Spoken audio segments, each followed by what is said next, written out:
share this out so people don't know that I'm on. Share this out so people don't know. Turn my own volume down first.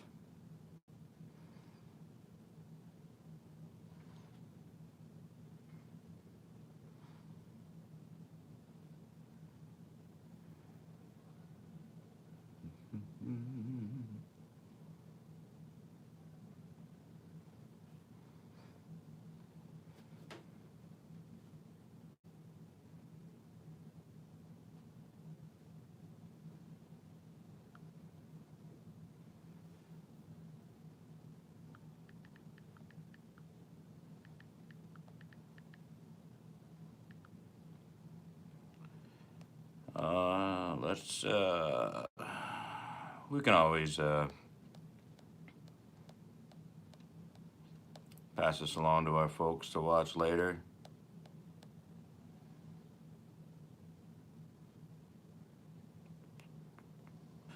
So I will tweet it out.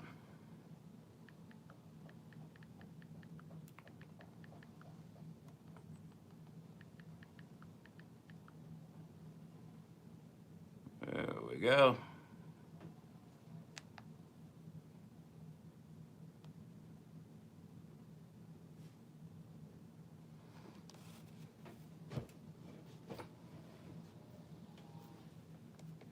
There we go. Get a better angle up here. Now let's see if I can bring up the chat.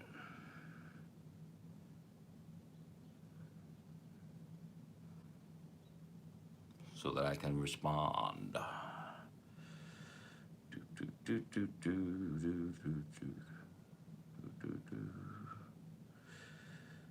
Okay. All right. Looking good. I mean, I'm not looking good, but looking good over here. Yeah, I mean, I'm not going to say I'm on because of like losers like Jordan say there, but you know.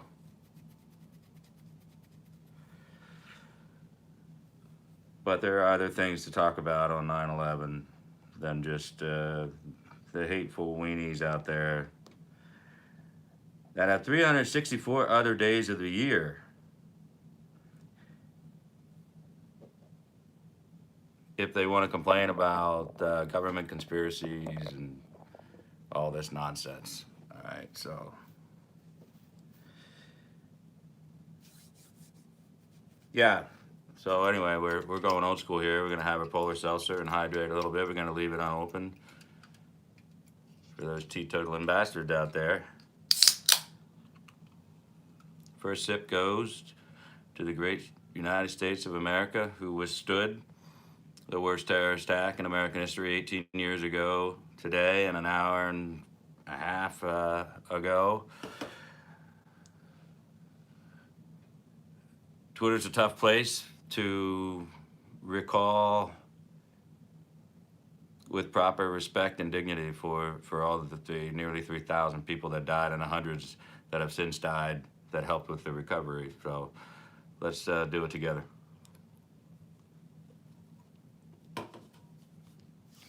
So what I didn't get a chance to talk about last night, what I want to talk about today is we want to tie together this whole international affairs issue surrounding the decision to let John Bolton go, how that ties into the timing. We're doing so within 36 hours of 9/11. It is an interesting backdrop to make that geopolitical discussion more relevant and something that we need to talk about. The first thing that I want to do,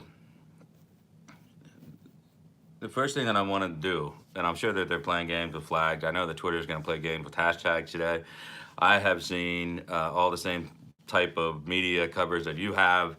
Other than Fox, it is apparent that they are desirous to limit your ability to share in your memories, or for the people that weren't even born or too young to remember, and share in the collectivism that we all have of feeling pride in America for how we not only survived the attack but thrived on the comeback. And how do we do that without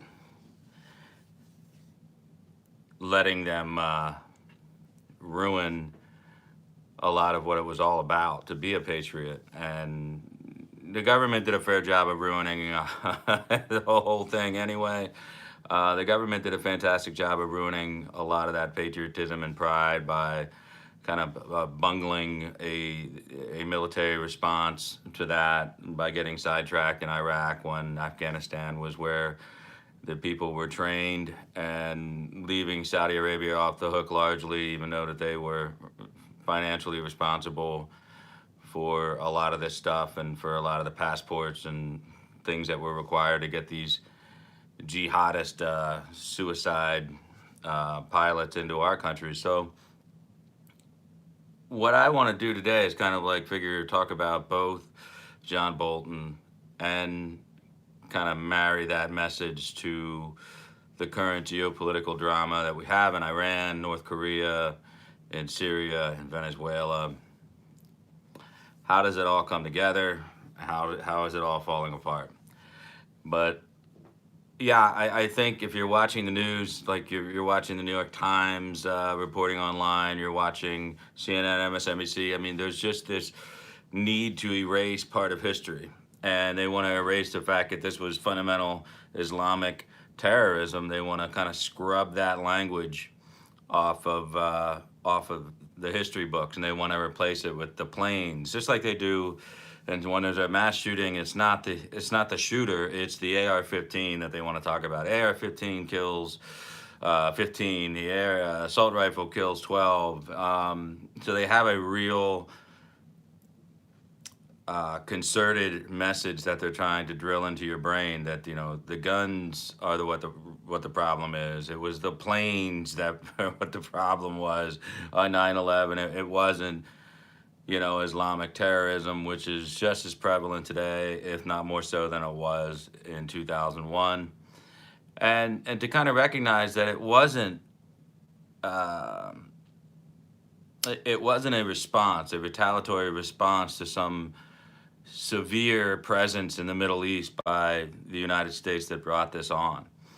Our real presence in the Middle East has come as a result of the decision to fly all these planes into our buildings and kill our citizens. I mean, that was a miscalculation on their part, that we would not retaliate, and not only retaliate, but take up home in your backyard in the Middle East to ensure that you never get the opportunity to do that again.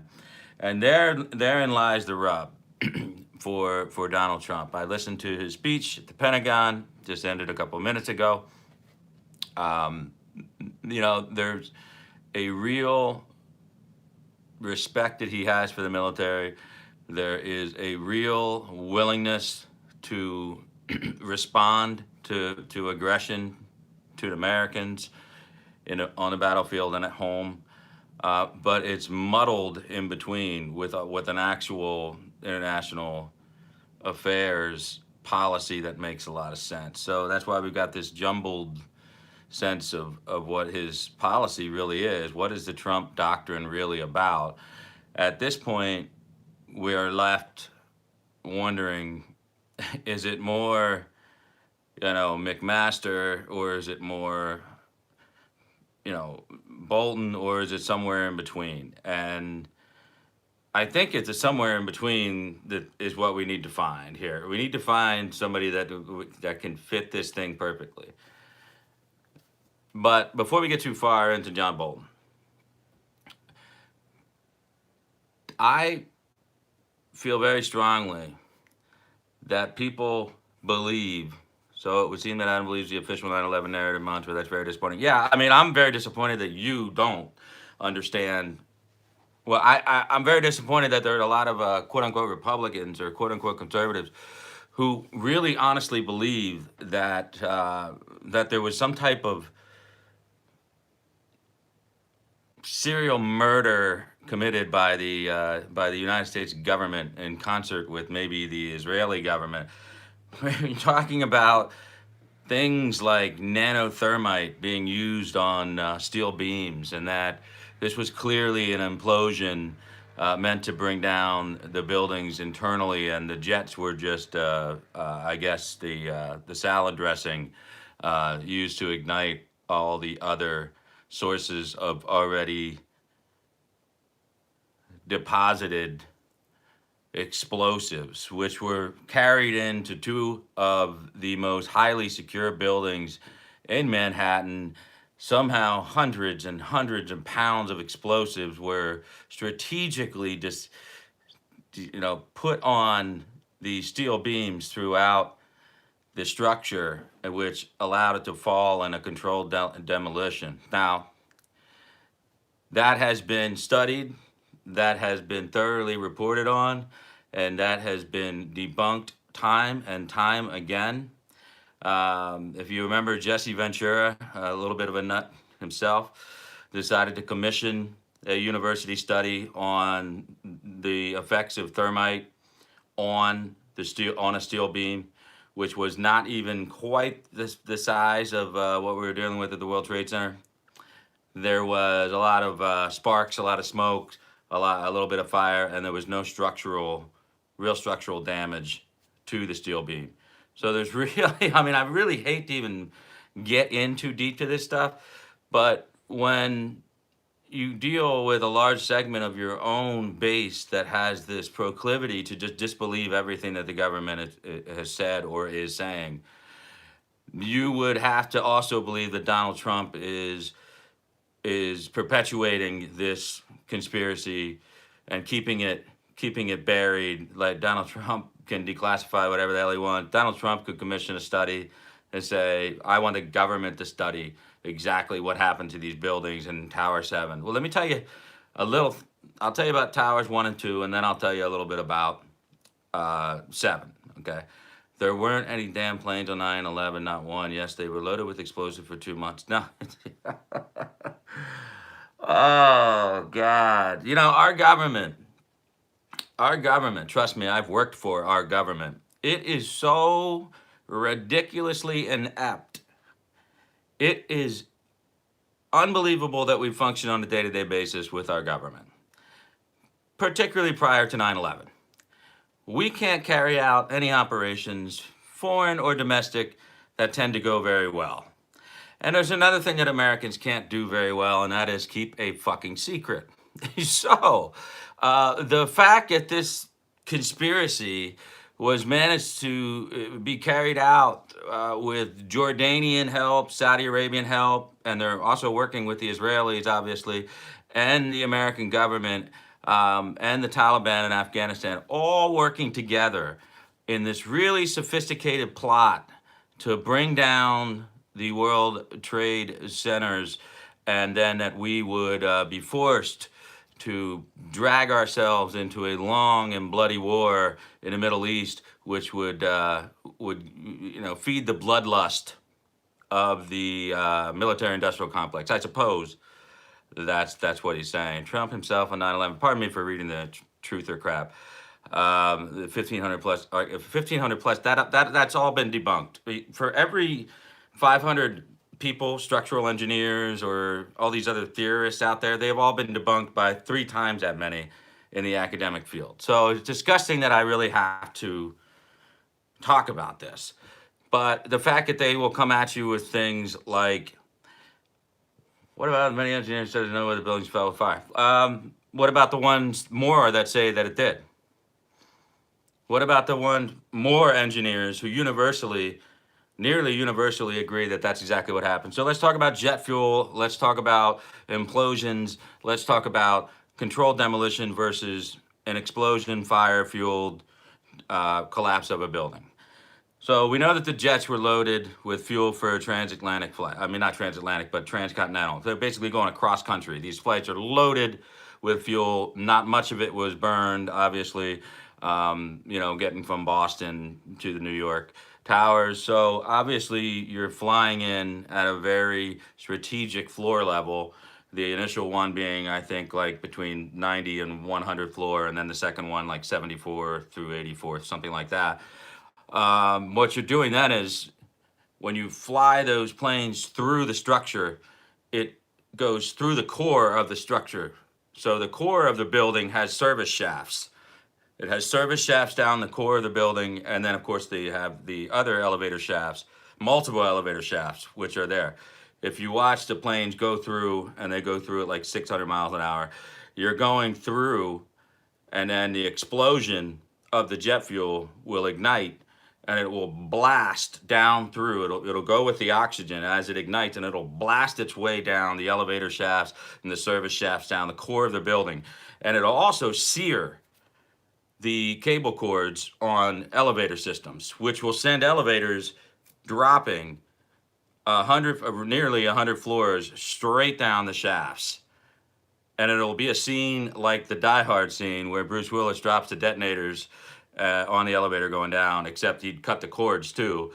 That's what happens. It exploded outward, and there was a French documentarian who happened to be on scene on the North Tower explosion site, walked into the lobby and saw that there were people on fire from the explosive force of the jet fuel coming down and being ignited down and sucked down by the oxygen of the shaft, the elevator shaft and the service shafts, and it blew out into the lobby. It just blew out.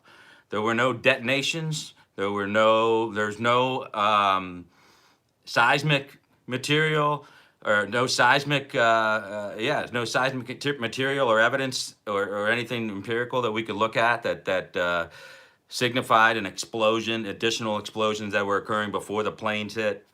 There's absolutely no empiricism behind any of this. So anyway, we'll talk about, oh, well, Adam, you don't understand that steel beams, they won't melt until you hit like 2,400 degrees or something. And okay, well, I'll concede that, okay? And jet fuel burns 800 to 1,200 degrees, okay? So we've got 1,200 degree temperatures on the ignition source of jet fuel hitting the building. Now we've got severe structural issues now once the planes, these are large planes, flying in, evaporating into the center core of the structure of the building. And people may have questions all they want, and I'm answering your questions, Chris, but you're so locked into your truther that you're closed mind to everything. So listen to what I have to say, and if you don't agree, that's fine. I'm explaining to other people who may legitimately not know why there's so many people out there calling themselves 9/11 truthers. Well, I'm going to explain why. I will answer questions about Building 7 after I answer questions about the North and the South Tower. So jet fuel will burn at about 1,000 degrees to 1,200 degrees. Not enough to melt the steel beams if the steel beams had been intact and still had their fire preventive cover that is sprayed on to insulate them from fire, which probably was severely compromised by the plane, which is nearly the width of the building, going through and structurally destroying a lot of it at a very top-heavy level. What happens is it not only does the jet fuel burn at 1,000 degrees, which is 50% of what it takes to weaken the steel beams that have not been somewhat compromised by the impact of the airliner hitting it. So what you've got is you've got more additional sources for the jet fuel to burn. So the jet fuel doesn't incinerate and just disappear. What it does, it ignites everything in the building that is flammable. And trust me, there was plenty of flammable shit on all these floors. So now what you've got is you've got this intense heat, you've got intense oxygen being sucked into the environment, because once you create those holes into the building, it is pulling oxygen in, and it is pulling oxygen in from the shafts upward, and it is feeding itself like a furnace. So now you've got this jet fuel that is exploded. The jet has exploded. The jet fuel is basically incinerating anything in its path, but it's also creating additional fires. So you've got additional fires feeding in desk, carpets, like everything, your rugs, your curtains, everything, your computers, everything is all now burning. It is now all burning, which is going to add an additional 3, 4, 500 degrees into the total fire. So now we've gone to up to 60 to 70% of the temperature required to melt or completely compromise steel beams. You do not need 200. You don't need to reach 2,200 degrees to compromise the steel beam. It will take it to about 50 to 60%. And once it's compromised, it'll attempt to expand. And once that expansion starts to reach its threshold, it starts to fold into itself. And when you have that type of inertia occurring on one steel beam and another steel beam and another steel beam, what it does is it starts to work inside itself, and eventually it collapses. And when the building collapses with 20 floors on top, it's a pancake. It's a pancake. It doesn't go this way. It doesn't go this way or this way. It's not gonna. You're not gonna topple the top of this structure. Is not going to snap steel beams off and send the top of either one of those towers off into the streets. That's not how it's going to work. The inertia, the way everything's working with the steel beams, one side is going to start to fold, and the other side is going to start to fold when the pressure starts to reach the other side of the building. What you're going to have is essentially the gravity will work, and the pressure will come down on the floors below. And with each floor comes a pancake explosion, which jettisons excess debris and concrete dust, and it very much to the human eye would look like something of a controlled demolition. It is not. What it is the compression. It's gravity and physics working together. It is coming down, which is why the buildings both fell in a similar fashion. It is coming down directly floor to floor to floor to floor to floor. And each one of those floor explosions has its own physical impact, and it is, like I said, jettisoning excess materials, smoke, and concrete dust.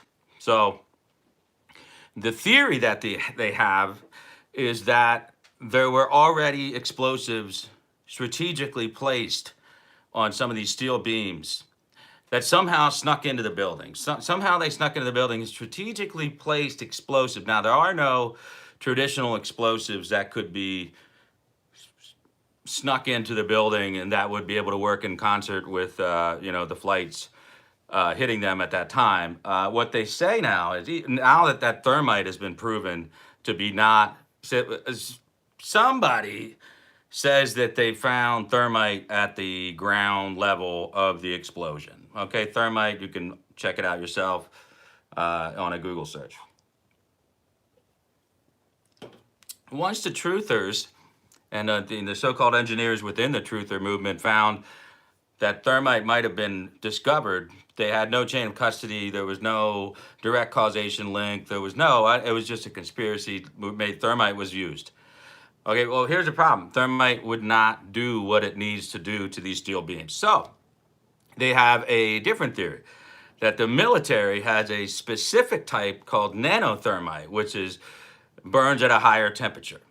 And so it must have been nanothermite that was used on this thing. So our own military ran covert operations to assist with bringing down the Twin Towers, which for the life of me, I can't quite understand how anyone would really believe that.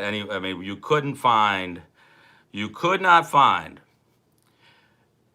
10 Americans willing to sell their soul, never mind military, real American citizens, never mind soldiers, willing to potentially kill up to 50,000 people and then keep it a secret. That's the hardest part of explaining this thing if you're a truther, as they say. So, it goes beyond this. So, all these things have to happen in concert. The American government, the Israeli government, the Saudis, the Jordanians, the Taliban government, if you want to call it that, in Afghanistan, the United States government, we're all working in concert to get these planes to fly into the World Trade Centers at these strategic times and strategic floors.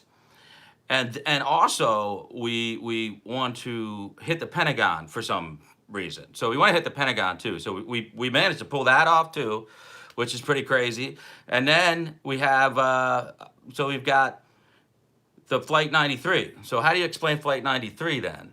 You know, you made all these plans, and maybe it was the Capitol, maybe it was the White House that was the last target. You've made all these plans, and yet Todd Beamer and a couple of guys with beer bellies decide to take a beverage cart into the cockpit, and no one on the flight had the ability to stop them. Okay, that doesn't really make any sense. But then I have people who tell me, which really offends me, that the Shanksville crash never happened, that it wasn't a plane, and that really boggles my mind. Where are all the people? And what was the explosion that I personally talked to rescue personnel that were there on the scene that'll never be the same in their lives again? When I was part of a team that was working for Governor Corbett that was helping to fund the holes that the federal government had for the memorial site for a national park service spot, I spoke to them. I was there on many occasions. Actually worked with the Department of Interior to get additional funds from our agency that I work for. The governor told us directly, do whatever you got to do. Very hard for me to tell anybody with a straight face that tells me that Flight 93 didn't exist and there was no Flight 93. I kind of have a tough time buying into that, and I'd be curious if a truther could tell me what happened with Flight 93. If they have an explanation about that makes sense, then I would love to hear it. Maybe some of my listeners would love to hear it as well, because it is kind of absurd, particularly talking about it today. I mean, I think the truthers using today as their Memorial Day to their own theory is pretty disgusting. I think we have 364 other days that we could do that. And, you know, today doing it, did 3,000 people die? Or are they alive somewhere? Are they in a witness protection program? Are they cleaning up from the Bahama Hurricane Dorian damage that maybe they're living in? You know, so yeah, there were a lot of people that were in New York City, including Glenn and Bemused, New Jersey. A lot of other people that were there saw all this. They cannot get their minds around what you're saying as a truther. And, you know, what I'm explaining to you is the majority of the people that have looked into this have disagreed with anything that truth is saying. It's not about keeping a secret, Adam. It's who would believe it when the truth is told. Only truthers. Well, there are secrets and then there are secrets. There's secrets like who killed Kennedy, and then there's doesn't make sense secrets like this massive cabal, this worldwide conspiracy to destroy the World Trade Centers is so out there. The requirement of, like I said, cooperation is something that we've never seen in the world before. We couldn't do it ourselves because we struggle to do anything as a government without screwing it up. And you're talking about Israelis working with Jordanians and the Taliban. I mean, what did we come together? Was there a secret meeting at Bohemian Grove where they kind of sat around and they were like, okay, we need a war, and so we're gonna kill a few thousand Americans to get it. So we all have to work together on this. So the Saudis are gonna fund it. They're gonna, you know, the Jordanians will help fund a passport operation, and we'll get them into America. And then in America, we'll find flight instructors to teach them how to fly but not land. You know, and the FBI and the CIA they both know what Al Qaeda's doing, but they don't talk to each other. So did somebody make up this plan somewhere? It's absolutely absurd. It is completely absurd. It's antithetical to anything that anyone knows about government and government cooperations. There is no possibility of a worldwide conspiracy to blow up the World Trade Center. Okay, it's just, I'm telling you, from a practical standpoint, it's not possible. Nor would any consequence of that be positive for the parties that would be involved. So no one can explain to me what happened with Flight 93. I mean, I know there's probably a couple truthers in here. No one wants to stick around and tell me that I have to have this conversation is sickening. Absolutely. The thought of leaving it unanswered is even more sickening to me. So, in honor of the people that are dead, I have to kind of stick up for their memory. Yeah, I get it. We don't trust our government, but that has to that has to change. Now there are conspiratorial things like, why were we forbidden? Why did the Obama administration cut off the legs of our ability for our citizens to sue the Saudi Arabian government for their involvement in 9/11? There are things that have gone on that I don't like, and there are things that have been covered up ostensibly in the name of national security. I don't know, but I think I've explained that the jet fuel fire temperature is going to compromise the steel beams within 30 minutes. So it not they're going to be compromised to the degree of 60 to 70% of their structural integrity, because the fuel, in conjunction with the air and the flammable things in the office building, are going to cook it up at a pretty fair degree, and you could probably get up to easily 1400 degrees. And that's more than enough to structurally start screwing around with whatever steel beams weren't already compromised. And then, of course, gravity teaches you the rest. It comes down like this. It doesn't come down like that. It comes down on a pancake. And there is no seismographic data that indicate any explosions occurred before or after in Tower 1 or 2, north or south. Now, let's move on, because we have to Building 7. There is a lot of rumor around Building 7 having been brought down by controlled demolition. It was not directly hit with the initial explosions, or, some people thought, because they were seeing the backside of the building in the coverage, they thought that the building was relatively intact and came down kind of mysteriously 7 some hours later. What they didn't realize was that the building itself, World Trade Center Tower 7, had a strange build out, and it was not structurally sound on the one side. And that side was hit with debris from the falling towers, actually scooped out about 10 to 20 floors in the front. So it was already structurally just gutted, but you couldn't see that unless you got aerial footage from the other side of the towers. Also, fires raged in Tower 7 for 7 hours and some odd minutes. 7 hours and some odd minutes. That we couldn't get to it. There was nobody in the building. There was no way to get to these fires.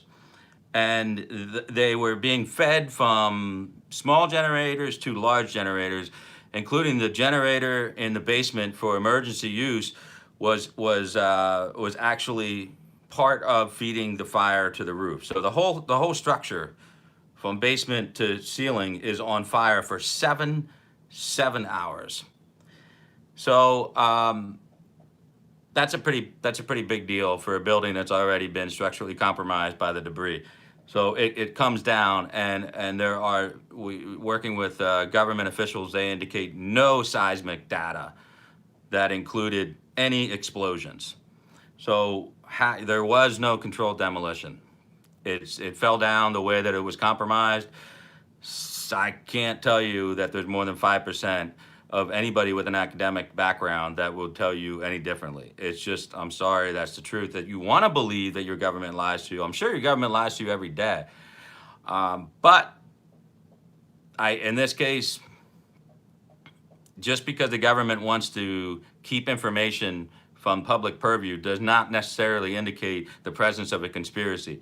The government, in case you haven't noticed, in case you haven't been following Spygate and all the shit that's gone on since 2016, the government doesn't like to give up anything as far as information. If you are a Kennedy assassination aficionado, you know better than most that that whole commission, the Warren Commission, was designed to put a stranglehold on information, which leads to conspiracy theories for 50 years, 60 years down the road. It is not the best way to go about business, but the government doesn't care that you don't believe them.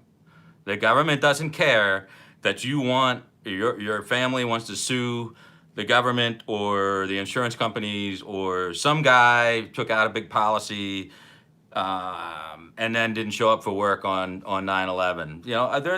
There's always going to be stories like this.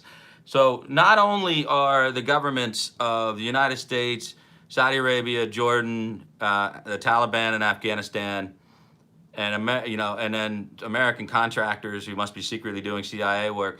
We also have wealthy property owners that were in on this too, and they just wanted to basically do an insurance fire sale on the World Trade Centers because occupancy wasn't high enough.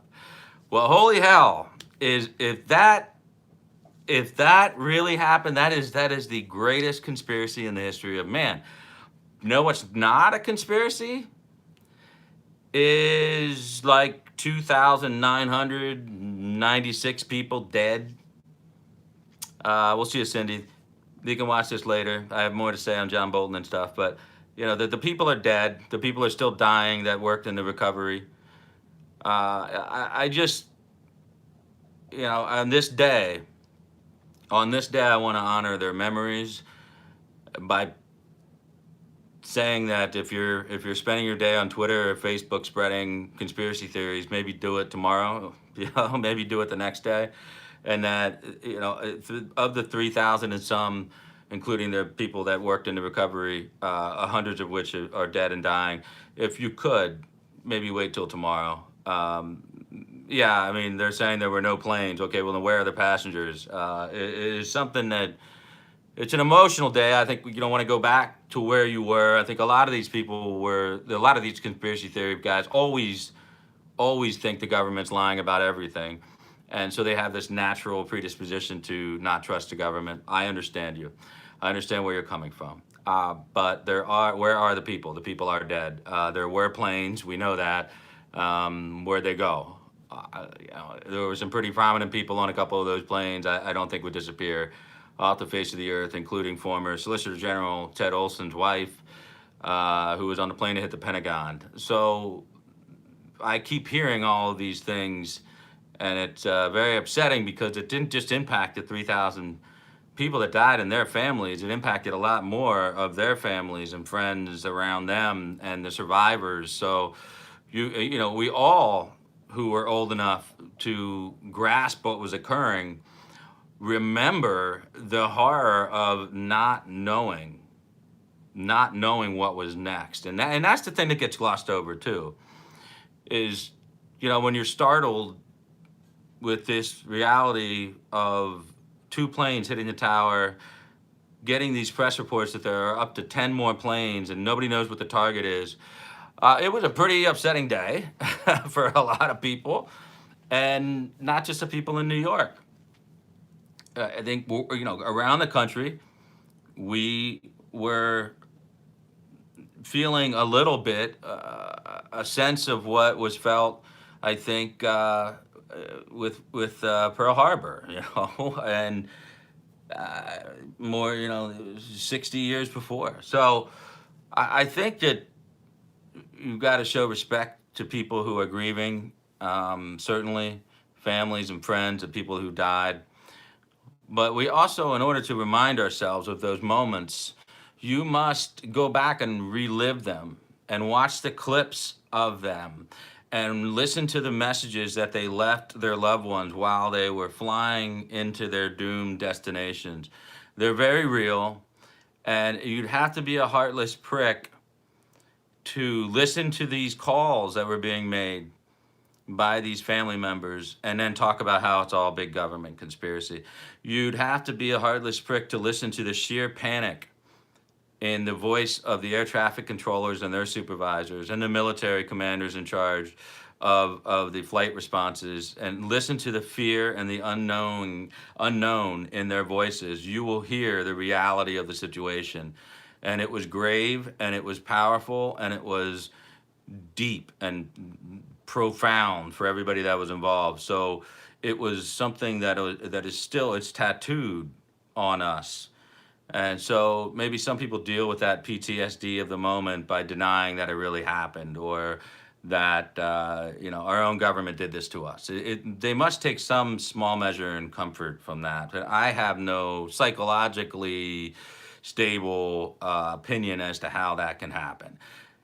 It was and is, hopefully will remain, the worst terror attack in the history of our country. It completely changed the way we handle security. It has probably resulted in the redistribution of, I don't know, 10 to 20 trillion dollars in reappropriated, reprogrammed, or just flat out new programs from the government. It has changed everything from the way we get into our state work buildings, federal work buildings, get on a plane, rent a car. It has really changed fundamentally America at a base level. And I don't want to forget that feeling, even though it was an unpleasant feeling. It was a feeling of fear, nausea, but like most Americans, it was, what can I do? Where can I go?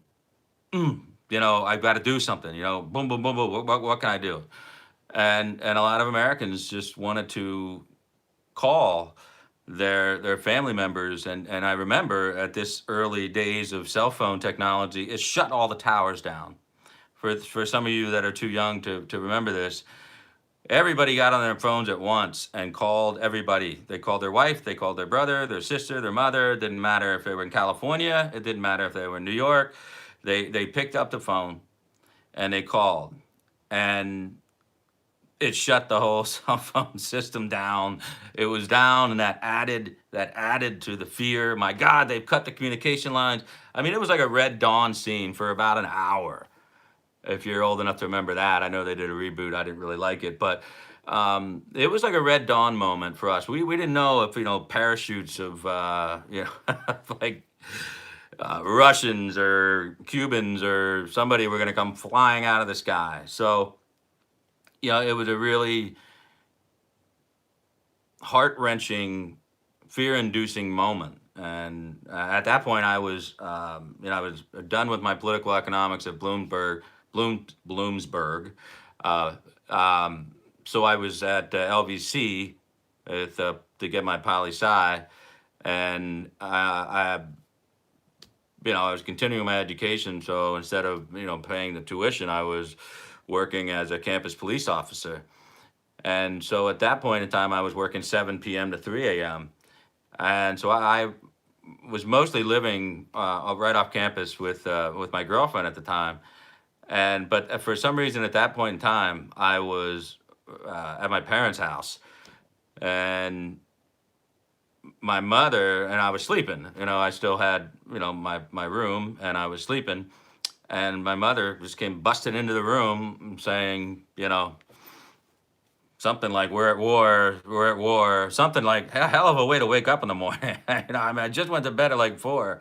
And I think it was about, after the second plane hit, it was right about a little bit before 9 or 9 o'clock, she came busting in and saying, hey, we're at war. And I'm thinking, what the hell is going on? And, we all remember what a beautiful day it was. It was a beautiful, beautiful day, just like today is. And, my first reaction was, I didn't have intel reports in front of me. But I knew that this was probably a Middle Eastern devised thing. And I'm thinking, some type of cooperative effort, between the Iranians and the Palestinians, because at this point, of course, what's his name was still alive. And so I didn't know, and nobody knew. And then the details started to come out, and everybody wanted to do something. A lot of people wanted to just help. So every firefighter, every cop in the entire Northeastern Hemisphere just started going to New York. and from as far as like Wisconsin, firefighters, were getting in their trucks and driving. Reservists that were not called up yet got in and got in their trucks and drove to New York. It became such a problem. They had to seal off Manhattan because they didn't know what was going on. And then as they slowly started to reopen access to Manhattan, there was just an overwhelming number of people arriving to help. And they were basically cordoned off and they became volunteers to help give blood or to help people locate their families or put up posters. But what happened was if you were involved in anything like that, law enforcement, fire, anything like that, you wanted to go. And it really wasn't my line of work more than just to finish my degree without having to pay tuition. So, but what we all did as campus officers at that point was we all went to work. Everybody, didn't matter if you were off that day, what shift you were on, everybody went to work. We had like 17 officers on a small campus because we didn't know what was going on, and we knew that we were close, and we knew that the plane had hit about 2.5 hours west of us in Shanksville. We at least we had that sense of I know what to do. You go to work, right? Strap your stuff on and go to work. You're in a uniform. You're keeping everybody calm, and that helps you do everything. That's why all the cops and all the firemen jumped in and went as far as they could get to Manhattan. Never forget that. Internally, New York is a rough place sometimes. And at this point in time, New York wasn't getting along with itself. And Rudy was a mayor on his last legs, and Bernie Carrick and others were under assault for the way they were treating minorities and their arrest policies and the stop and frisk and all the other. There were a lot of problems going on in New York in 2001. But when that attack commenced, it was an unbelievable human response that to this day should never be dishonored with the content of disillusionment and conspiracy with the United States government. I think it's just dumping cold water on that moment, which should warm your heart to know that there are people in New York that just took care of each other. And Rudy recently on Fox made an appearance to talk about it, and he talked about how he was speaking with some survivors that made it out of an elevator from one of the buildings, and the elevators were packed.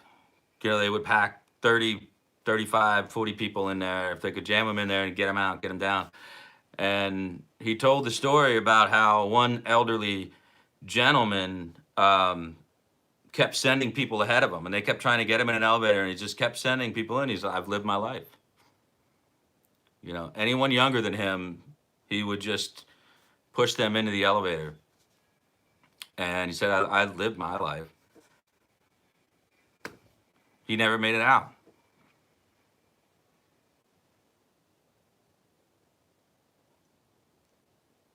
That's impactful. So that's emotion. That's the emotive driven consequence of coming at us on a day like this with anything but respect for the dead. Another little known fact is when we were in Afghanistan for the initial response to the attacks, they dropped leaflets from helicopters and gunships in the two predominant languages spoken, and those leaflets essentially said, "We are here to avenge our dead," and that's what we did. And I had heard from some that we would even I don't even know how you could hear it, but the gunships would blast audio of saying we're here to avenge our murdered citizens, and then they would literally destroy them with gunships, just blow up entire villages. I mean, what the you talk about shock and awe. What we did when we went into Afghanistan initially after this was some of the most fierce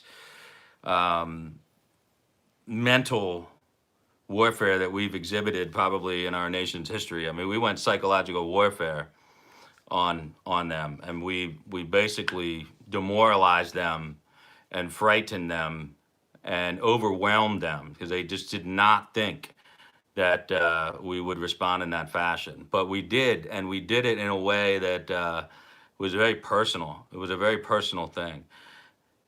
And then it ends up being what it always is when you end up in Afghanistan. It turns into a quagmire, and we all try to figure out the best way to get out. Trump is struggling with how to get out of Afghanistan. Trump made a promise to put an end to the endless wars, and well, it's not that easy, Mr. President, and I think that had a lot to do with John Bolton's exodus. I think there's a profound disconnect at this moment, and I don't think it's something that you negotiate with, and I think it was a huge mistake. I think if Bolton got basically pushed out the door because he wasn't going to stand by and watch Taliban commanders land in America and go to Camp David, well, then I think he's probably going to sleep tight at night. I'm not really sure what these unconventional tactics that Trump is using are for. I don't really understand what's going on. It's kind of a rope-a-dope theory, not working out. So we'll see how that is. You don't know that. I don't know what. What don't I know? I'm sure there's a lot I don't know, but I certainly know that there was a massive disagreement between Bolton and the president on the Taliban issue. That's not me guessing. That's already been reported. So I think it's a shame that things went that way. But I think Bolton is mostly right on how to deal with these regimes like North Korea and Iran. I think it once again Tulsi Gabbard. I mean, not Tulsi Gabbard. Tucker Carlson. Yeah, I keep calling Tucker Carlson Tulsi Gabbard for some reason. I don't know why. But Tucker Carlson, well, we could just call him Tulsi Carlson. That the only reason why he was let go. Yeah, I do. I pretty much do because that's everything that's been reported. Venezuela didn't go well. Great. North Korea's not going well. Great. That's Pompeo's business. He didn't like what we were doing in Iran. Okay. Bolton was pushed out for the disagreement with Trump over bringing the Taliban. So that's what it is. So deal with it. So Tulsi Gabbard, I mean Tucker Carlson, is praising this move that John Bolton is basically aligned with the left, which is kind of funny because John Bolton came up through the ranks as a staffer and protege of Senator Jesse Helms. So, wow, he really crossed the arc of conservatism to the left in a strange fashion because this guy is probably one of the most diehard, dyed-in-the-wool conservatives that you're going to find. I mean, clearly self-described Goldwater conservative. A lot of people define him as a neocon, but like I said last night, that's a neocon definition that was devised back in 2002 and 3 in response to the Afghanistan and Iraq deployments. What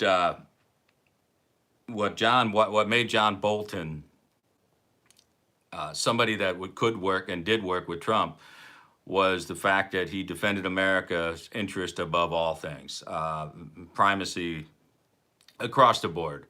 One of his longstanding policy goals is something that I've always agreed with John Bolton, and the fact that the press will never ever report this, nor will Tulsi Gabbard, Tucker Carlson, is that there's a little thing called International Crimes Court, which Europe has been a major driving force behind issuing jurisdiction to a universal court with the expectations that Americans could be brought before this international crimes court. American soldiers, American contractors abroad. This is something that Bolton has spent the majority of his career undermining, deriding, and flat out fighting against. And he's been successful. He's been one of the driving forces to make sure that we never, ever, ever were cowed into any type of jurisdictional issue with the ICC. So the International Criminal Court, John Bolton told it to go fuck yourself. You're not going to ever, ever, ever, ever adjudicate anything against an American. He put American interest at a primary spot. And then that is one of the reasons why, I think he worked pretty well with the president. Now you have two types of dyed-in-the-wool, Goldwater conservative types, old school guys, establishment guys. You have the John Boltons and the Pat Buchanans. So they're very different people. On social issues, they're not. But Pat Buchanan is pretty much a pacifist, a non-interventionist. He does not. He's a protectionist. He does not want to work outside America's borders on any of these geopolitical issues. He would just let the world go to hell if he could. Kelly, you're not wrong. I mean, the biggest problem with Bolton and the president is he hated his appearance altogether. He really hates facial hair. I told you guys all that before. He really, really, really didn't like his mustache. He's an abrasive personality. He was warned not to interact with the president directly very often, and he ignored that, and that's not a smart move. And then Trump literally will. What happens is when you talk to Trump and you slightly annoy him, he will focus on the things that he doesn't like about you. So Bolton's talking to him, and he's looking right at Bolton's mustache, and he's thinking, "Man, I hate this guy. Somebody get this mustache out of my face." That's how the president thinks. So he also busted on McMaster. Every time McMaster would walk around the White House in a suit, it was off the rack and it was boxy and it looked ridiculous, and the president would mock him every time he left the room, saying he should stick with his military uniform because he looks like an idiot in that cheap suit. It's just the president. Love him, like him, hate him, whatever. I mean, his personality is such that he becomes very easily distracted with topical things and appearance things. And frankly, Bolton, it's a miracle he got hired with that mustache, which is he has an unruly professorial look about him, and he's abrasive, and he's very tough. They call him the kiss up, kick down type of government executive, which means, I think you can figure out what it means. Kiss up and then kick down. So he's pretty hard on subordinates and things like that. Trump just had no patience for him. And Trump has this idea that we're going to come to an agreement with Iran, and that's going to make Europe happy. And that Iran is going to stop spinning centrifuges, and they're going to allow all these spot inspections everywhere we want to go. But if we can lift the sanctions and lower the price of oil even more, that's not the way it's going to work. And I think at this point, the Iranians have pushed us into a corner where they're going to see it as a positive sign for them that John Bolton is gone. I mean, Bolton, as I reported last night, has not even held a National Security Council meeting in a matter of months. So I just think Iran will see it as a positive development for them. That's the way I see it. So I'm not a big fan. I'm not a big fan of backing off of the pressure campaign on Iran. I think the North Korea pressure campaign is pretty much static, and It shouldn't be long before we're right back to where we were when Trump first reached out to North Korea. We haven't changed any sanctions. They're back to doing all the ballistic missile testing they were doing before. I don't see anything changing other than the fact that South Koreans are really irritated with the way we're handling it. Japan's pretty irritated with the way we're handling it. Um, it was a good shot in the dark, but in the end, there are experts in Washington who could pretty much tell the president that these games aren't going to work. These countries have been doing this shit for decades. Do I think Pompeo will stay? Obviously, I think Pompeo will stay. Like I said before, if Pompeo jumps into the Kansas Senate rate late, if he jumps in late, I'll be very nervous because Pompeo will be counting electoral votes in his head. If he jumps, he's going to jump because he thinks Trump might lose. So as long as Pompeo stays in, then he is taking a qualified guess that Trump will be reelected. So the future of the Republican Party in 2024, all the jockeying behind the scenes, this Pence-Haley war that's going on, that's all about 2024. It's not about, we're going to drop Pence off the ticket. Like, no. We're not, what's that going to help? Why would you pull Haley on and drop Pence besides pissing off a bunch of evangelical Christians? I mean, that's not going to bring in the suburban women vote because you bring Nikki Haley from South Carolina on the ticket.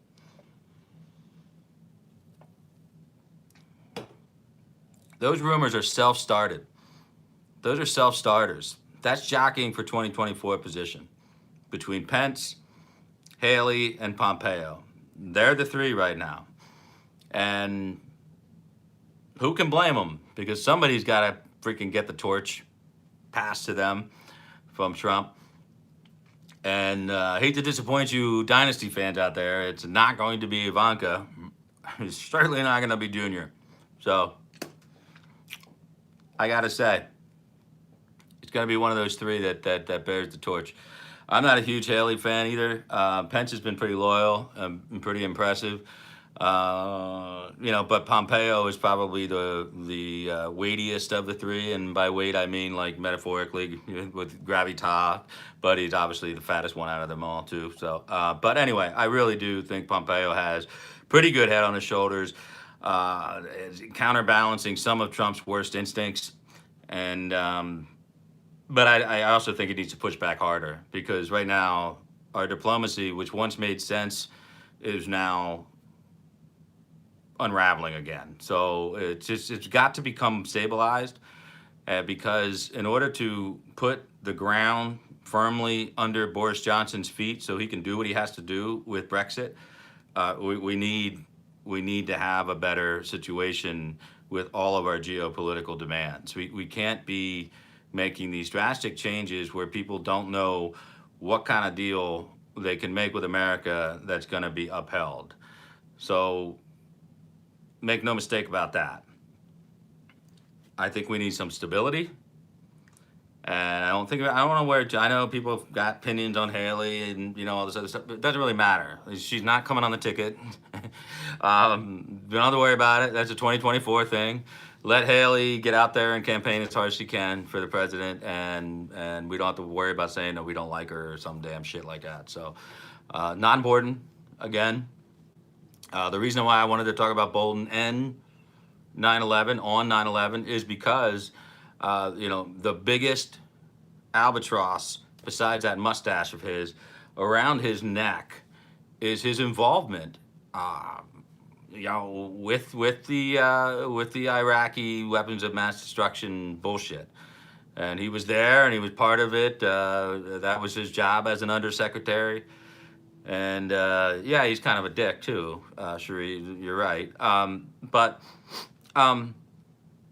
He really pushed. He was a driving force of pushing Colin Powell into finally relenting and releasing a memo about the yellowcake enriched uranium from Nigeria that Saddam Hussein wanted. And I think it was a bad idea.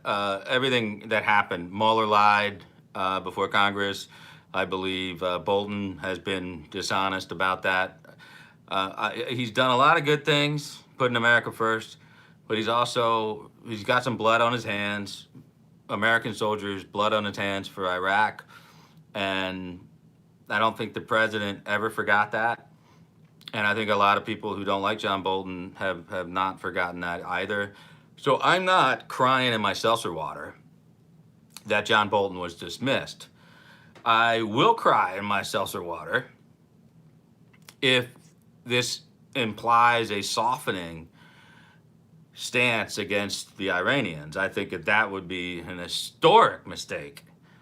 I think it is the right time to apply severe economic pressure, additional sanctions on people within the government of Iran, serious threats to Europe that we will uphold sanctions when they deal with Iran, regardless of whether or not their deal's still intact. Sorry that France has a $1 billion Airbus order to Iran. I'm sorry that France has a $10 billion oil field exploration deal with Iran. Sorry. I don't care. All right? I don't care. America first means enemies last. And Europe needs to understand that. America first means your enemies are last. Europe is not our enemy. Iran is our enemy. South Korea is our enemy. Syria is our enemy. Let's not forget about that. Venezuela is our enemy, not to mention some of the problems we have with neighboring countries like Nicaragua. These are our enemies. And we can't forget that. I know a lot of you came on board with Trump because of his pledges to avoid war, to avoid conflicts.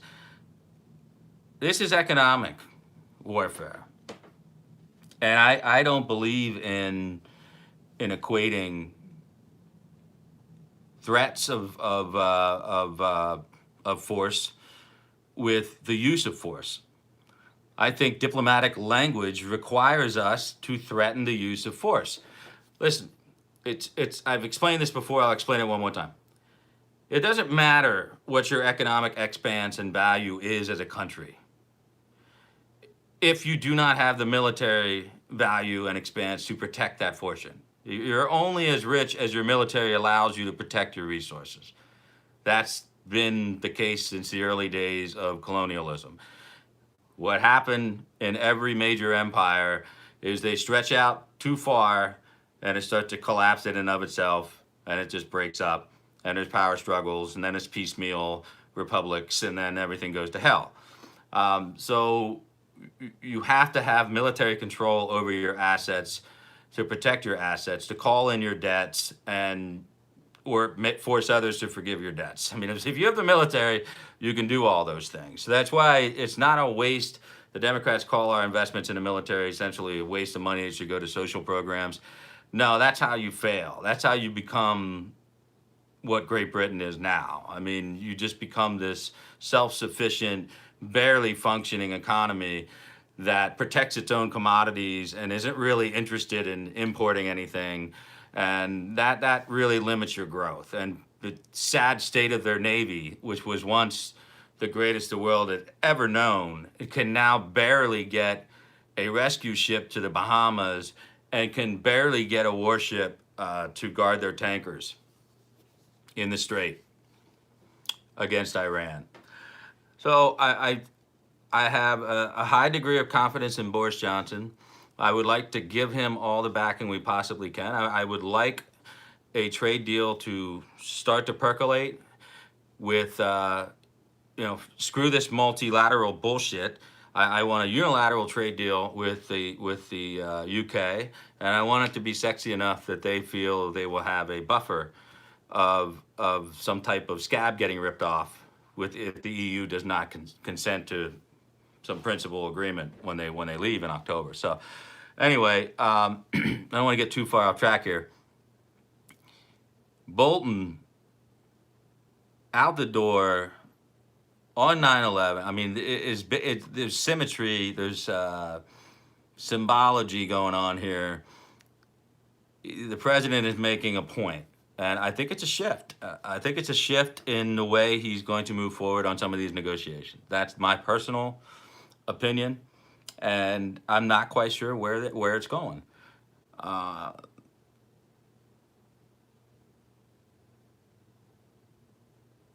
it's discombobulating at this point. Now, the president's comments, his tweet today, that he would like to see, I'm going to try to get this out without laughing. The president would like to see our Federal Reserve take our interest rates to 0 or more or less, which is basically negative yield type of European shit, which would allow us to renegotiate our debt at a lower rate.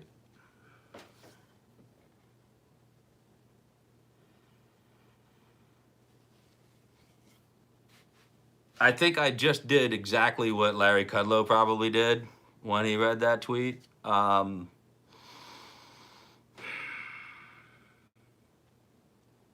Again, it's 9/11. It's 9/11. It's 9/11, Mr. President. 9/11. You're a New Yorker. You've said some insensitive things over the years about 9/11, but this is a little bit ridiculous. I could explain to you on a multi-tiered system of why that would be a historically bad idea to do, but I don't think I need to go into all that with you.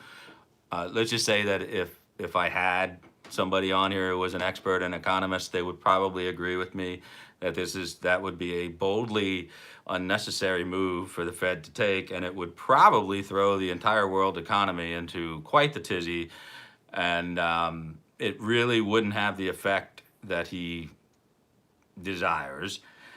So you're going to get your quarter point. You're going to get your quarter point. Your BPS 2.5. That's going to bump up the Dow a little bit. And I think the dollar will hang in where it's at. We're not going to win any trade wars with where the dollar's at. It's a little too strong. I understand that. But we've got a fairly strong economy. The Chinese don't, but the Chinese don't have elections. We do. There's a lot of moving parts involved in this thing. A lot. I could do 3 hours on this stuff if I had to. I'm not going to, not today, because it's 9/11.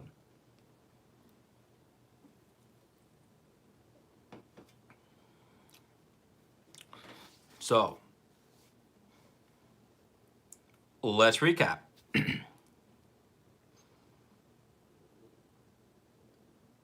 3,000 dead Americans 18 years ago today.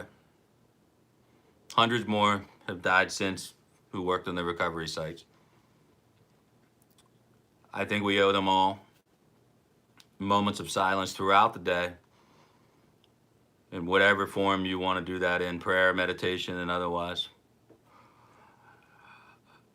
It is, again, it's profound. You need to allow yourself a few minutes today to just think about it. And think about the ramifications to everything that's changed in our lives since then. It is criminally ignored by the mainstream media. It has been year after year after year since it happened. They are attempting to shovel dirt over it. They're attempting to take away what we withstood because it doesn't fit their narrative. And I think that when the president deviates off the message today with tweet after tweet over things that don't fall into the domain of paying respects, he should be going from the Pentagon straight to Shanksville. I don't know if he is. I don't think he is, but I think somebody else is speaking in Shanksville. But I think that's what you couldn't even go to New York because they wouldn't want him there. I mean, I know we're a divided country. I realize that we're a very, very divided country. I have no, reservations saying that. I think you just, it is emotional. You're right. And some people can get a little bit They can relive that a little bit too much. In my case, we all have personal memories of this. And in my case, one of the most prescient and long lasting formative moment around this holiday for me, and it is a holiday. I mean, not all holidays are happy ones, but this is something that is marked, and we will celebrate it each in our own way. And I remember that night. A day of remembrance is probably a better word than a holiday, but you get what I'm saying. Observance. That night, I remember I worked basically an 18-hour shift after all this stuff went down. But at night, what I did is I was checking the far fields where the other side of the road of the campus where we had athletic fields, just stopped, got out, and it was a beautiful night, a beautiful night. And I looked up, and the profundity came crashing home when I saw not a single plane. I mean, and I thought to myself, I've talked about this before, but nothing. Crystal clear sky. You can almost pick up the satellites in orbit, and there was nothing, not a blinking light, nothing, not. I mean, and I'm thinking to myself, how long have we been flying commercial planes in this country? I probably will never see it like that again. And we started some limited flights, over the next 2 days. But that evening, everything was grounded. Everything was grounded that evening, and unless you saw a military plane, which maybe there were some, but it wasn't going on at that point. We flew some out of Walnut Grove to respond to what was going on earlier that day. But yeah, it was a real moment, solemn silence, and I just thought, I may not see this again in my entire life, but it also hit me. The reason for it is somebody hit us so hard, we are not flying anywhere. And that was also profound. And that was when it hit me that there would be changes that I couldn't even conceive of at the time. And then shortly thereafter, our governor at the time, Governor Ridge, was asked to join the cabinet of the Bush administration under the newly formed Department of Homeland Security, which he did.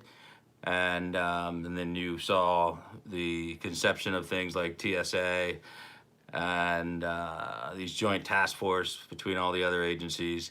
And it has changed everything. And like I said, it has redistributed trillions of American dollars towards security. And we've done a good job keeping America relatively safe. We still have soft targets. We still have a lot of people that want to come in here and do bad things. And we still have a big gaping hole in the South where if they want to come up through, they can get here. And I have no doubt that they're working on something. I have no doubt. But they know now that if they do something and they do it on American soil, regardless the size or the damage or whatever, that the the return fire will be significant in the form of all but tactical nuclear warfare being deployed at whatever target in the Middle East that needs to be destroyed. So, I mean, I don't know that that's worth it to them to come into Times Square and, blow somebody up, kill 20 people, derail a train, something like that. I mean, the impact to them in reciprocity would be so profound that they wouldn't be able to recover, because the angst of the Americans at this act of cowardice and terror against us in 2001 is very much still alive, and is very much still alive in this president. We will take the moral high ground. You will not take moral high ground from us. We will drop Moabs after Moab, just level everything we have to do. If you want to hide in Tora Bora again, well, we will actually, honestly, level the valley. We'll make the mountains into a valley. I mean, we have We have the ordinance. We will do it, and there'll be nothing left of you. And the world may not approve, and we won't give a shit, and Trump won't give a shit.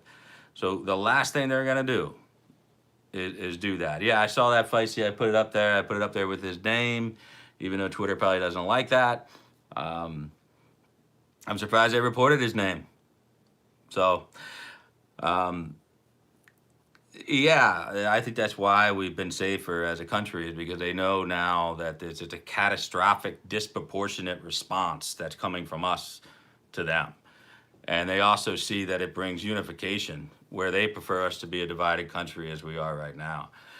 So now we are so divided that we've decided that we will attack each other on the basis of conspiracy theories that will not die. I mean, even though Q is dead and Q will never return and Q is always bullshit, and we know who it is, a couple of people, and we take great pleasure in being at the forefront of doing that. It just has moved on to different forms, different iterations of stupidity and conspiracy, and not one of which withstands scrutiny, or certainly academic scrutiny. And so we are so fat and lazy and contented in our domesticated bliss in America that we now kind of shoo away days of observance like 9/11. And in place of that observance with silence and prayer, we're now putting in conspiracy theories and distrust of our government, which is exactly what our enemies want. This is exactly what our enemies want, and including our own personal political adversaries want that. They want the Trump base to go knocking heads at each other. They want distrust of government to be so, go from latent to blatant, if you will, that it causes disillusionment prior to the election. And I can see it. I can see it forming already on Twitter. I can see these conservative blue checks that all of a sudden are coming at us from a little bit of a different direction than where they were a year or two ago to grow their audiences up. They were, praising everything that Trump's doing. Now all of a sudden they're, well, we should concede that universal background checks are common sense and red flag laws make sense.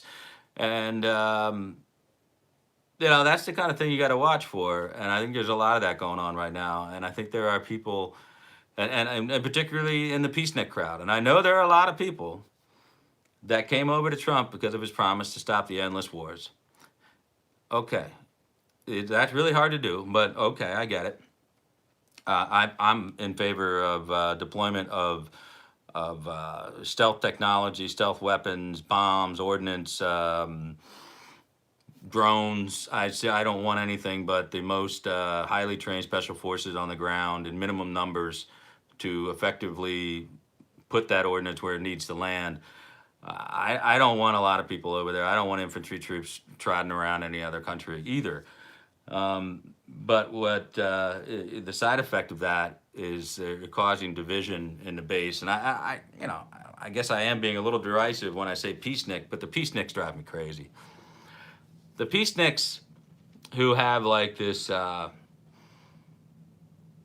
it seems like their love affair with Trump is fleeting. And they could just as easily end up on the Yang Gang rather, or the Tulsi train. And I think you gotta see that developing, and not let yourself be kind of pulled astray. It's not a healthy outlook. Pacifism is for those who can't protect themselves. Pacifism is for those who cannot withstand an adversary or opposition. And I know that there's a philosophy here that people that just want to, have world peace, which of course is something nice to toast to and dream about, but it's not really going to be a reality because we haven't had it when we were tribes running around on the continent of Africa, and we are certainly not going to have it now. And like I said, the threat of force is not the use of force. They are not bound and tethered together. But if you do not have the capability to use the force, and if you do not articulate that to your enemies that you're willing to use that, then you are diplomatically not speaking a language of deterrence. So there'll be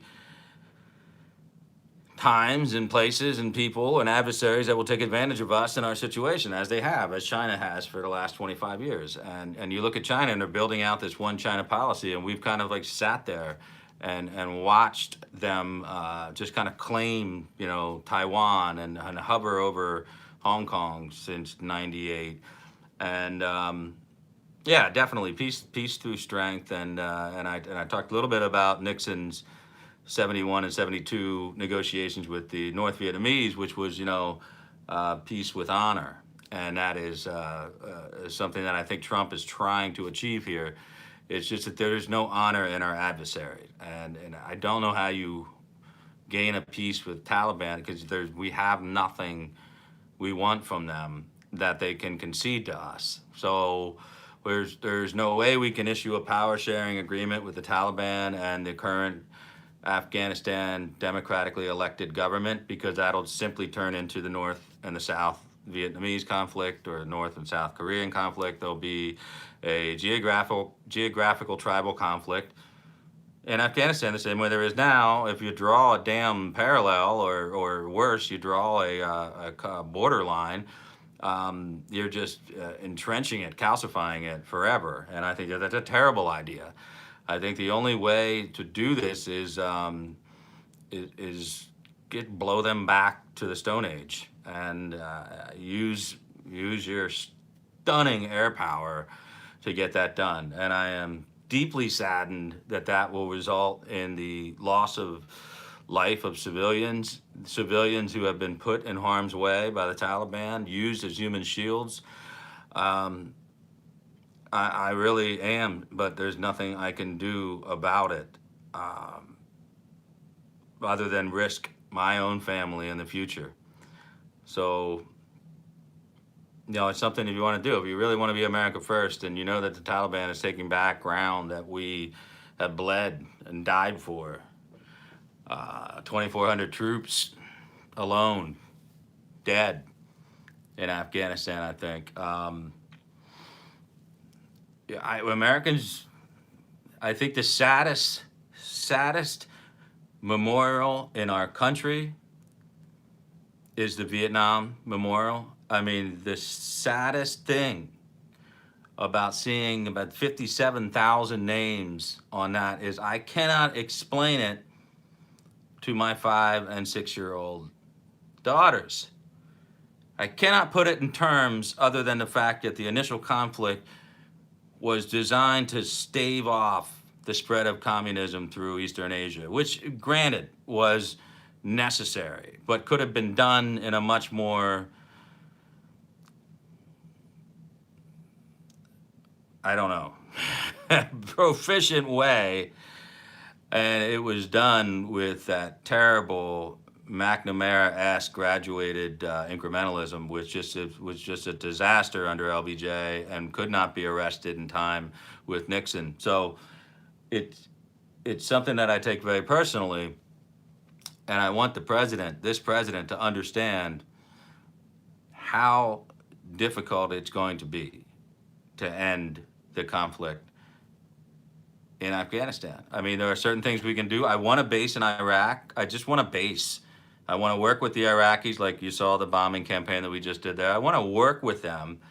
I don't want to lose the foothold. I don't want to let the Iranians just come in there. A strategic base that in Iraq, I absolutely don't want to give that up. And some Americans might say, well, I don't want to, I mean, you're putting soldiers at risk. Yeah, we're putting soldiers at risk because they want to be there to protect the ground that their brothers and sisters died for, that their brethren died for. They don't want to give that up. And stop speaking for soldiers. I don't like when peaceniks are out there and talking about, we don't want to lose another soldier, we don't want the soldiers going anywhere. Listen, soldiers this day and age know exactly what they're signing up for, including reservists. They want to serve their country. They will go where they're told to go. And I am really offended because never having served, I'm just offended. I would never speak for a soldier. I just never would. And I think it's ridiculous that people try to do that stuff. If you are a soldier or were a soldier, you have every right to express your opinion the way you want to, and no one should say shit to you. That's my opinion. You wear the gun, you go to the field, you follow your orders, you serve your country. Nobody can give you shit. Nobody should ever be able to say a fucking word to you. You have your own opinion. You fought for it. The freedom for your opinion to be issued is yours and yours alone. I won't even have a rejoinder for you on any of these issues if you did serve your country. That is the paramount interest I have for the soldiers. And that is what I think Trump is trying to get through to the military. But at the same time, don't, Trump has a way of having like moments of duality on this thing. And I think somebody just said that they have a son that is going to be deployed here to Afghanistan in the spring. Listen, that has got to be one of the scariest damn things in the world. Thank you, Jen. You don't have to do that, but that's very nice of you.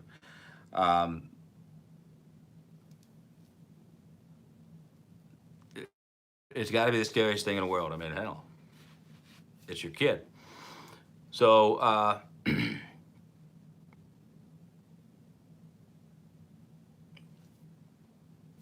what's the answer? The answer is definitely keeping our armed forces in Afghanistan to a bare minimum, putting the Afghanis in control of their own fate, and then backing it up with drone and superior air power. That we must commit. We absolutely must commit to that region. We absolutely have to commit a lot of air resources because I want that to be the primary source of conflict with them. I really am not interested in seeing any soldiers and infantrymen in harm's way. And I've had, one of my closest friends do Iraq and Afghanistan, and his brother in Afghanistan twice. And there's always mortar rounds popping off and other things like that. But generally, we're pretty well insulated there. But we still are averaging, I think, a KIA a month, and I think it's just unacceptable. And that's the president saying. The president has said to his generals, he has said to the Pentagon, this is unacceptable. I don't want to see another soldier killed in Afghanistan, and that's where we're at. I mean, for Trump, it's almost like, tell me how to get out of Afghanistan, and you got the Joint Chief of Staff saying one thing from the Pentagon, you've got your advisor saying another in the Department of State, and you've got your national security advisor saying a completely separate thing. If you're Trump, you're frustrated, you want to find the right man for the job, you're looking for your Patton, right? You're looking for your MacArthur, you're looking for your Eisenhower. Get this job done for me. I want Afghanistan settled. I want to pull the American troops out of there. Afghanistan's a totally separate issue than Iraq. I mean, Iraq is a strategic deployment spot where I think we need to keep ourselves situated there to stop the infusion of Iranian influence, and to stay situated where we can attack Syria if we have to. Jacksonville, Florida News mentioned Taliban killed one of our guys after invited to U.S. Yeah, I mean, that's been a problem since the get-go, right? In Afghanistan, literally, intel leaks, people we've tried to help, people that we're actually trying to bring over to this country. I heard that there was a stabbing in Florida. Something just popped up on an alert. But you just simply cannot trust people who have spent their entire lives and generations before them hating our country and hating our values. It just doesn't mesh. It's not going to work well. It's why an open borders policy is a disaster. It is why we're changing our visa lottery system coming from some of these countries, and why we tried to limit that successfully after a couple of court battles. is because it's unnatural and it's unhealthy for people to just come to a country that has been an enemy of theirs for a very, very long time. And then they don't assimilate and they get into the same areas. And next thing you know, you've got what you've got with a bunch of Somalians in Minnesota putting people who hate their own country into office, which is it's a really a sick display. But I don't want to spoil this day of observance of 9/11 by talking about people like that. But I just wanted to encourage everybody to understand that we might see a slight change in how we work with the geopolitical situations in North Korea, Iran, and maybe even perhaps dealing with Russia. I guarantee Bolton pushed back on including Russia back in to the G7, making it the G8. Guarantee, Bolton hates Russia.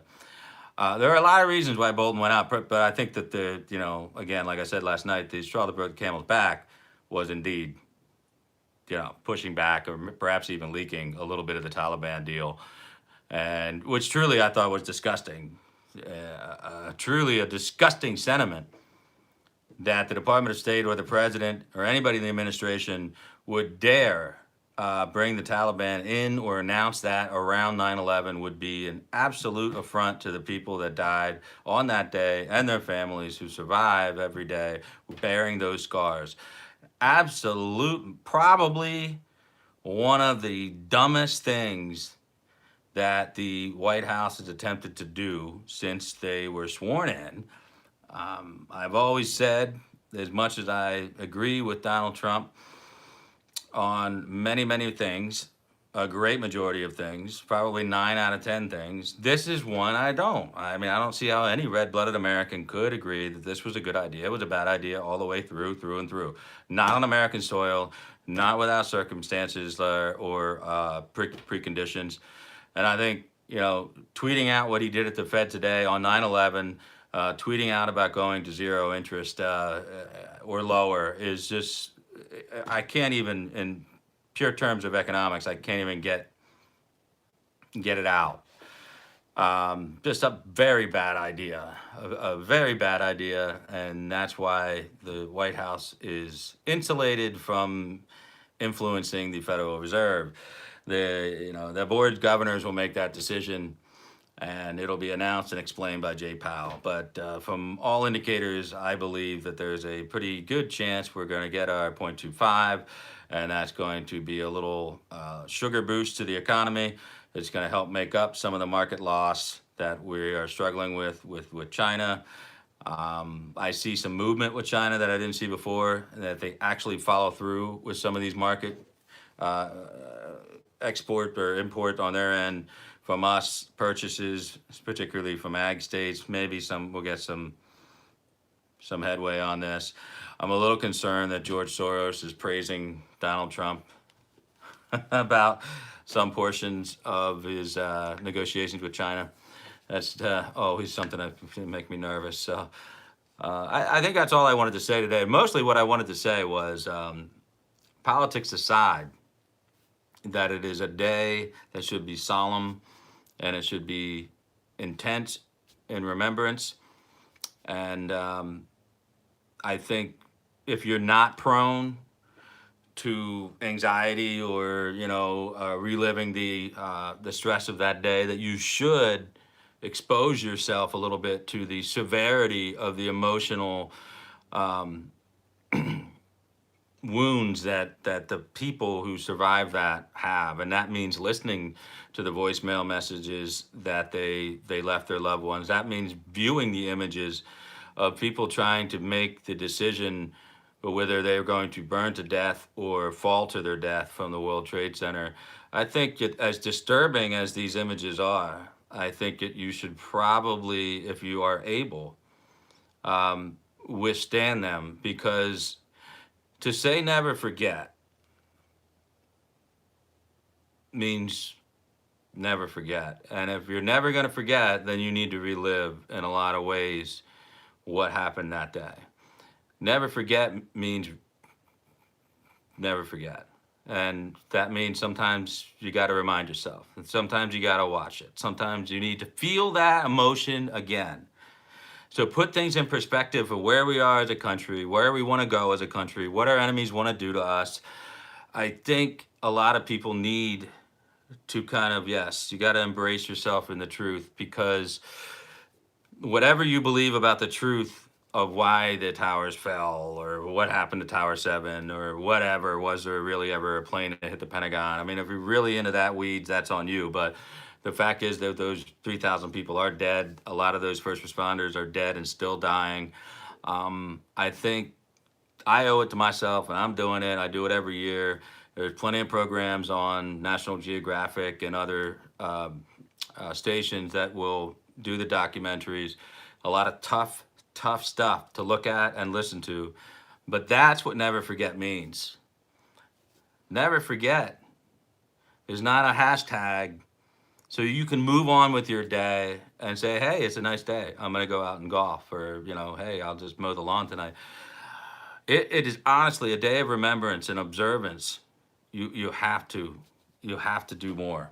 You really do. I like this guy. Yeah, we can get rid of that guy.